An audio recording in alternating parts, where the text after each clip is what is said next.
Hello once again, everyone. Original Blood Ice back again with a third video.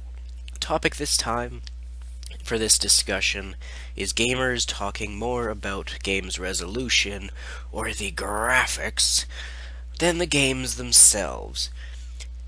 You see, the supposed core gamers claim that, well, they don't claim, but if you look at forums and everything, whenever a really impressively graphical game comes out that kind of pushes the envelope in the graphics department, people are always saying, "Oh, I can't wait to play this game. It looks gorgeous. It looks like so realistic. The graphics are amazing." Do you not see the problem with that? Do you really not? Tell me something. As a gamer, when you put that controller in your hand and you're playing a game, how the fuck does the graphics affect you as a gamer? Exactly. They don't. Not at all. They might be pleasing to your eyeballs, but other than that, they don't do anything. They don't bring anything to the table. And whether it's 720p, whether it's 1080p, whatever. It's just ridiculous how much the focus has shifted. Gamers talking more about the way something looks rather than what the thing is itself. This comment, as you see here, was on, I forget where it was from, but it was on a site talking about the new Batman Arkham Knight game from Rocksteady.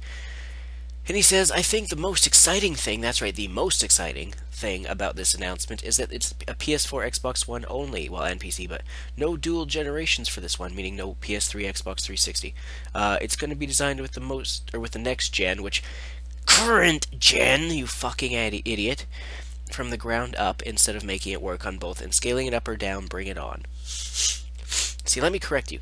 The most exciting thing about this is it's a new Batman game made by Rocksteady, because we know that they are capable of making a good Batman game. The most exciting thing is not its fucking graphics, that it's built from the ground up for current gen. That has nothing to do with the game itself. That only affects its looks. Now, don't get me wrong, I'm fine with it being a current-gen only thing. That's not the problem. I'm just saying, why don't we talk about what we've seen in the trailer? Why don't we talk about the game? Because that's what we're going to be paying for. That's what we're going to be playing. Yet, you want to discuss its graphics, the fact that it's been built from the ground up. Gamers have lost touch. Now, maybe that is a very critical reason that I didn't give too much thought to about why Nintendo has slipped with Wii U sales. No, I'm not, and we already know about lack of sales or advertisement and all that crap. But the thing is, people nowadays, gamers have changed. Gamers have become, "Oh, we all want the power, we all want the graphics, we all want the specs." But they think that when they think Nintendo, they're only looking at Nintendo's past. The fact that they have not been powerhouses since, what, Super Nintendo or N64? But, anyway, they don't want to give the Wii U a chance. They don't want to actually sit down and play it. Even if it's a demo at a store, they don't want to. They're basically giving Nintendo the cold shoulder. And this isn't going to turn into a video of me, blasting Nintendo and all that crap. It's simply the focus of gamers, the attention has shifted.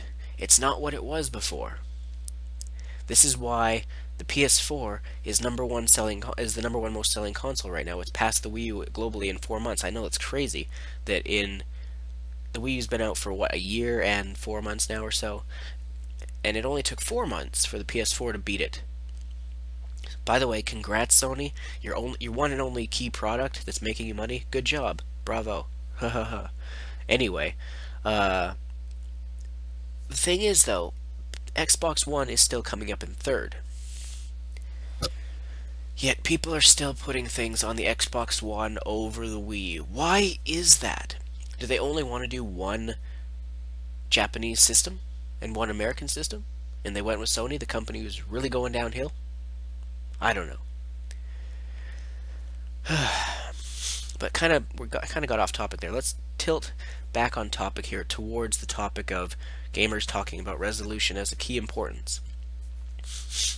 Now, if someone asks you what is the most important aspect of a game, what would your answer be? If someone asked me, I would say two things. Actually, no, three things.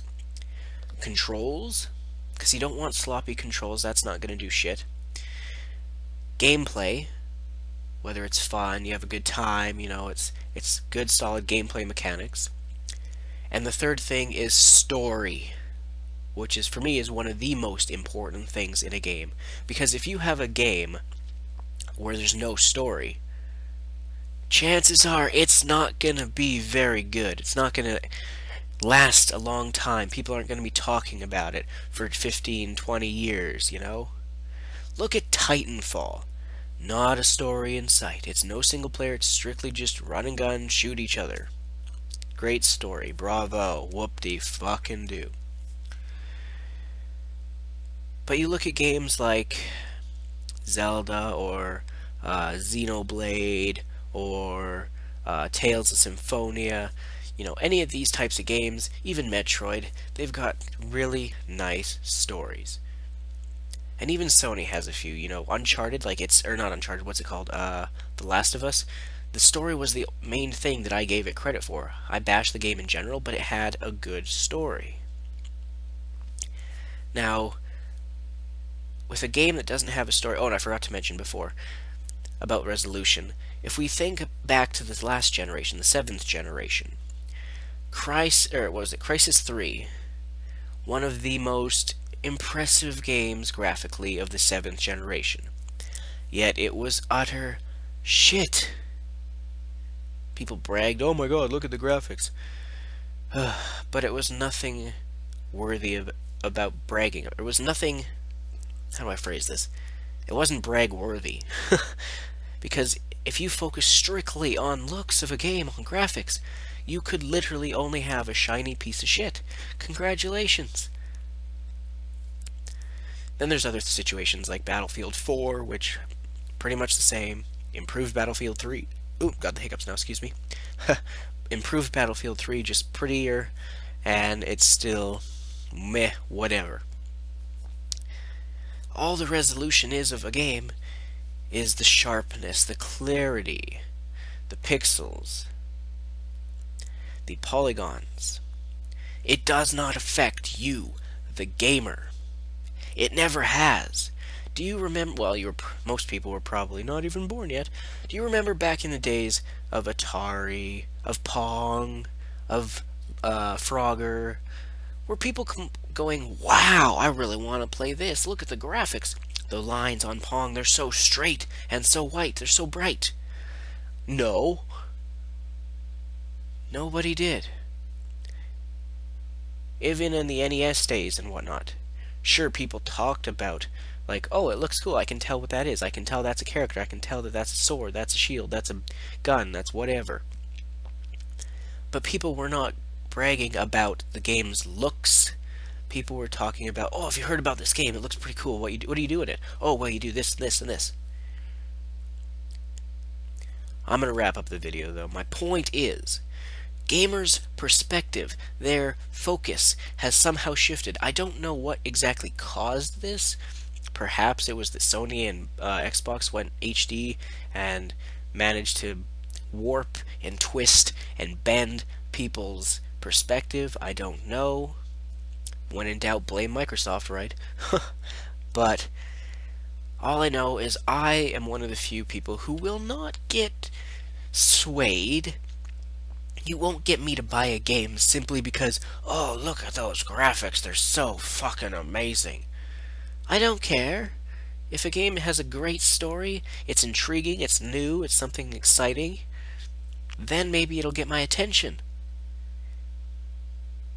If you want to focus on having the most beautiful looking thing, maybe you're in the wrong business. Maybe you should be an artist and do paintings. Anyway, I'm Original Blood Ace. More videos coming soon, as always. the cult of personality. The cult of personality. The cult of personality.